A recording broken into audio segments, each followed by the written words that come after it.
Assalamualaikum warahmatullahi wabarakatuh. Perkenalkan, nama saya Khalid Alfasan, mahasiswa STEKOM, kelas Sistem Informasi angkatan 2020, gelombang ketiga. Di sini saya akan mempresentasikan tentang enkripsi. Apa itu enkripsi? Enkripsi berasal dari bahasa Yunani kriptos, yang artinya tersembunyi atau rahasia, di mana enkripsi adalah suatu metode yang digunakan untuk mengkodekan data sedemikian rupa sehingga keamanan informasinya terjaga dan tidak dapat dibaca tanpa dideskripsi dahulu. Enkripsi dapat diartikan sebagai kode atau siper, sebuah sistem pengkodean menggunakan suatu tabel atau kamus yang telah didefinisikan untuk mengganti kata dari informasi atau merupakan bagian dari informasi yang dikirim. Sebuah siper menggunakan suatu algoritma yang dapat mengkodekan semua aliran data. Bit dari sebuah pesan menjadi kriptogram yang tidak dimengerti. Karena teknik siper merupakan suatu sistem yang telah siap untuk diautomasi, maka teknik ini digunakan dalam sistem keamanan komputer network. Yang kedua, model-model enkripsi. Dalam sebuah model enkripsi, beserta algoritma yang akan dipakai untuk setiap enkripsi, ada dua hal penting yang akan dijelaskan, yaitu enkripsi dengan kunci pribadi dan enkripsi dengan kunci publik. Yang ketiga, metode yang digunakan. A. Enkripsi konvensional.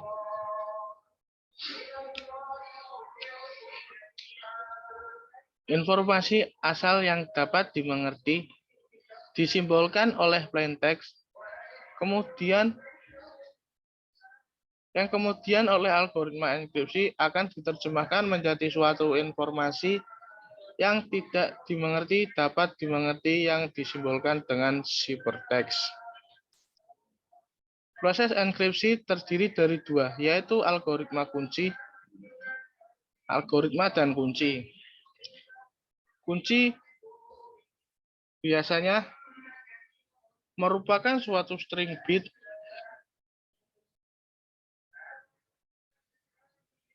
yang pendek yang hanya mengontrol algoritma.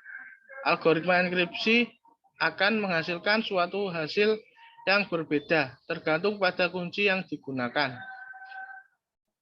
Mengubah kunci dari enkripsi akan mengubah output dari algoritma enkripsi tersebut.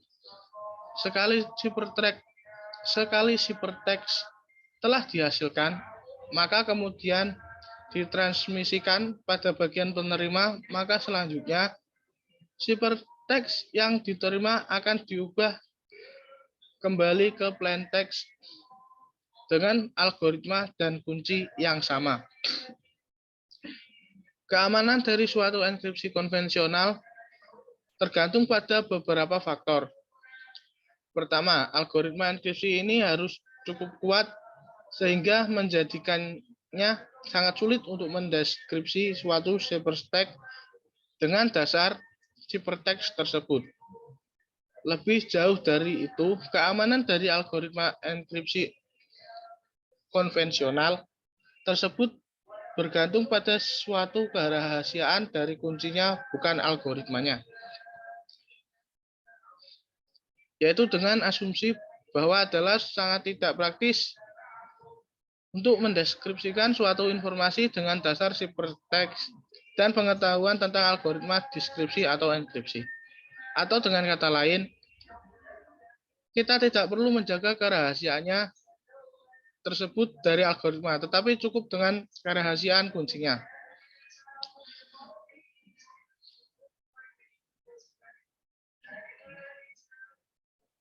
Manfaat dari konvensional enkripsi algoritma adalah untuk kemudahan dalam suatu penggunaan secara luas. Dengan kenyataannya bahwa algoritma ini tidak perlu dijaga kerahasiaannya dengan maksud bahwa si pembuat akan dapat dan mampu membuat implementasi dalam bentuk chip dengan harga yang murah.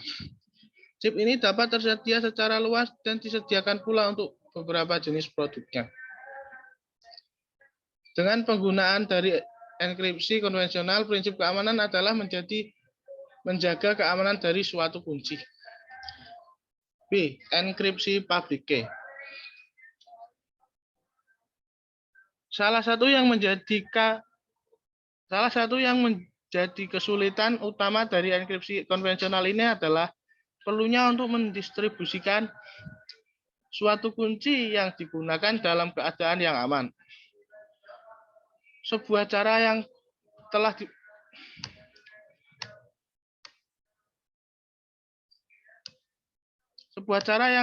tepat telah ditemukan untuk mengatasi suatu kelemahan ini dengan suatu model enkripsi yang secara mengejutkan tidak memerlukan sebuah kunci untuk didistribusikan. Metode ini dikenal dengan sebuah nama enkripsi public key dan pertama kali diperkenalkan pada tahun 1976.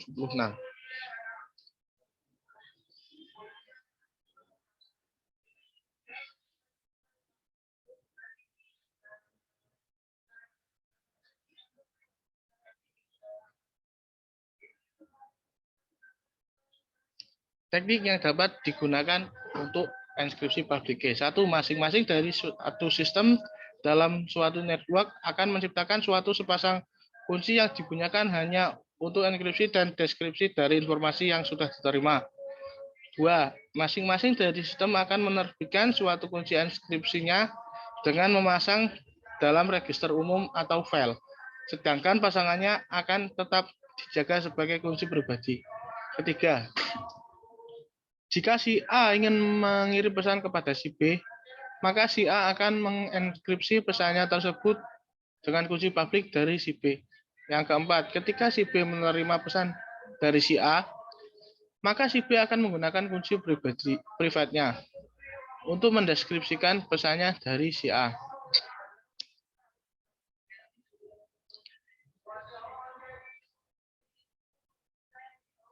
Dalam hal ini terdapat 3 jenis enkripsi, yaitu 1.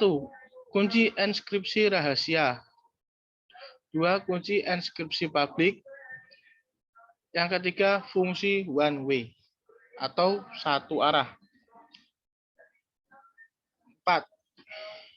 Yang keempat, enkripsi dengan kunci pribadi. Ada beberapa model enkripsi yang termasuk golongan ini. 1. Simple substitution cipher. Yang kedua, Caesar cipher. Yang ketiga, V-generate cipher. Yang keempat, Enigma cipher. Yang kelima, Transposition cipher. 6. Data encryption standar. 7. Algoritma enkripsi data. 8. Reverse Shamir Edelman. Yang ke-9, Pretty Good Privacy. 5. Kelebihan dari enkripsi. 1. Kerahasiaan suatu informasi dapat terjamin dengan aman. Menyediakan suatu autentikasi dan sebuah perlindungan integritas pada algoritma checksum. 3. Menanggulangi suatu penyadapan pada telepon dan email. 4. Untuk digital signature. Digital signature adalah menambahkan suatu baris statement pada suatu elektronik copy dan mengekskripsi statement tersebut dengan sebuah kunci yang kita miliki dan hanya pihak yang memiliki kunci deskripsinya tersebut yang bisa membukanya. Yang keenam, kekurangan dari enkripsi. 1. Penyandian suatu rencana teroris. 2.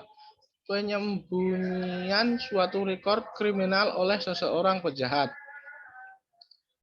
3. Pesan tidak bisa dibaca bila si penerima pesan lupa atau kehilangan kunci.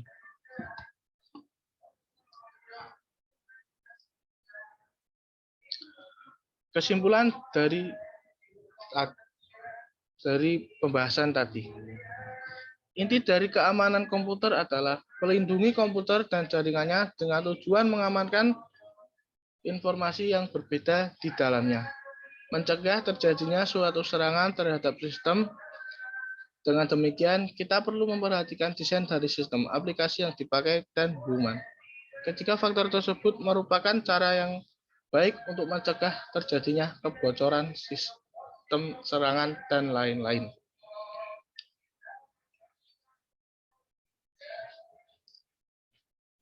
Beberapa orang sudah membuat password dengan menggabungkan beberapa jenis karakter sehingga sulit untuk ditebak. Ini membuktikan bahwa mereka tidak ingin informasi yang tersimpan di dalamnya di-share oleh pihak lain. Password yang mereka punya juga tidak ditulis di sembarang tempat atau diberikan kepada sembarangan orang. Bentuk apapun yang membutuhkan validasi untuk mengaksesnya tidak akan dibiarkan terbuka jika ingin ditinggalkan. Hanya pembatasan saja yang masih jarang ditemukan. Namun, tanpa mengerti polisi password, orang sudah mengerti bagaimana cara membuat password yang baik sehingga autentikasinya kuat. Demikian presentasi dari saya tentang apa itu enskripsi. Kurang lebihnya, mohon maaf. Bila ada salah-salah kata, mohon dimaafkan. Terima kasih. Wassalamualaikum warahmatullahi wabarakatuh.